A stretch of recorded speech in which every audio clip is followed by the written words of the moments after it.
Yeah, hi everyone and welcome back to the channel, and it's a big hair home edition of YouTube this week, and with the recent government announcement and its roadmap out of lockdown, it's going to be April the 12th before I can get a haircut, so I expect it to get a little bigger in future episodes before I can get a cut. But that roadmap out of lockdown did provide some hope and a ray of light at the end of the tunnel for us photographers, in so much as from March the 8th, whilst stay at home still does apply, recreational activities are allowed, which of course includes photography, meaning that we can get out, although it will be on a local basis only. That does change on March the 29th, when the legal requirement for stay at home is going to be relinquished, which means that we can travel further afield, maybe get up to the Lake District, the Peak District, but certainly no overnight stays allowed at that point. That all changes on April the 12th, when you are allowed to stay overnight. So from that date onwards, we'll definitely be getting the caravan out and getting on some trips, travels and adventures. Okay, so back to this week's film, where I'm looking at cityscapes, hoping to provide you with some ideas and inspiration into urban shots that you can capture in those cities, both during the day and at night.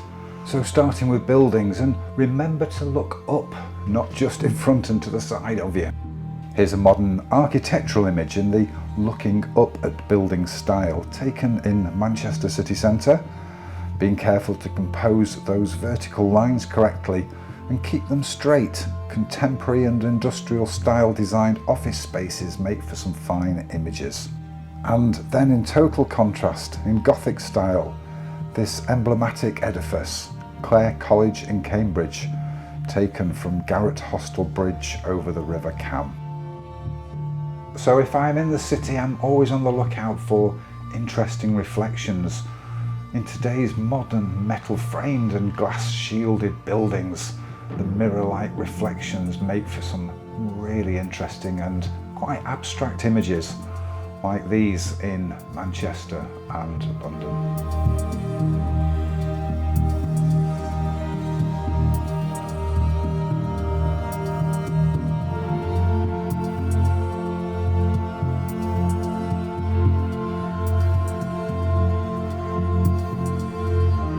Alternatively, you can seek and look out for those more intimate images, like those seen here, in this narrow winding street image in Nimes in France, picking out the vibrant flora and fauna colours contrasting against the drab maison extérieure. Or zooming in here, focusing on the shapes and forms of the balconies, windows and shutters on this Amsterdam building. And remember, don't just shoot with that person-eye perspective. Get up high, get a vantage point where you can shoot with so many more different opportunities and possibilities. This black and white edit of the BMW offices in Munich was taken from the viewing platform 190 metres high up of the Olympic Tower, from where with 360-degree views I took many more photographs. And here from a hotel balcony, a far-reaching view and vista across the city of Frankfurt, detailing low-rise, high-rise residential and commercial buildings. Or from here in Kings Park, a panorama cityscape of Perth in Western Australia, taken above the city and affording this fine vantage point. But my favourite cityscape images are those taken at night time, when the city lights up and a vivid mix of vibrant colours and lights are on display. And for anyone who hasn't shot long exposures or nighttime cityscapes, you will need a tripod for these images. Now sadly I didn't have one for this particular image that I took in Perth, and you really can tell. Here I had to crank up the ISO to reduce the shutter speed sufficiently for a handheld shot. The resulting image had a number of issues. The high ISO producing too much noise in this one, and being handheld it wasn't quite sharp enough despite my best efforts. I guess it's just an excuse for another trip and a return visit to Perth to shoot that with a much longer exposure, which would have smoothed it out, those lights in the water. Like here on the River Tyne in Newcastle, down on the world famous quayside on a freezing cold January morning just after midnight, the Millennium Bridge captured in these long exposures with its beautiful changing colours.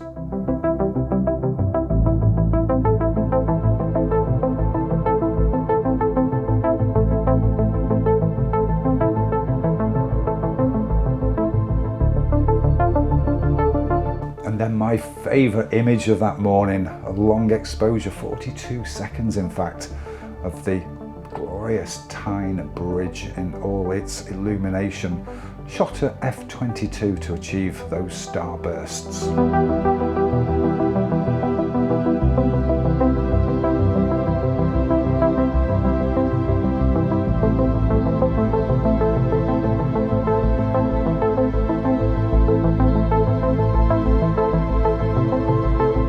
So shot at f/8 because I didn't need the starburst effect in these next images, and also didn't require as great a depth of field, and putting the 10-24 wide angle lens on to capture the panoramic wide breadth of these images taken down at Media City in Salford Quays. A 10 and 25 second exposure respectively, highlighting the brilliance and rich colours of the Media City down by the waterside. So before I do share those images, I would like to say a big thank you for watching today's film, and I do hope that you've enjoyed it. I do hope that you've got some ideas and some inspiration for next time you're out in the city with your camera, and if so, please do let me know below in the comments. If you're new to the channel, please do also consider subscribing to enjoy future films and episodes. All that leaves me now to do is to say a big thank you for watching. Everybody out there, take care, stay safe, and until next time, goodbye.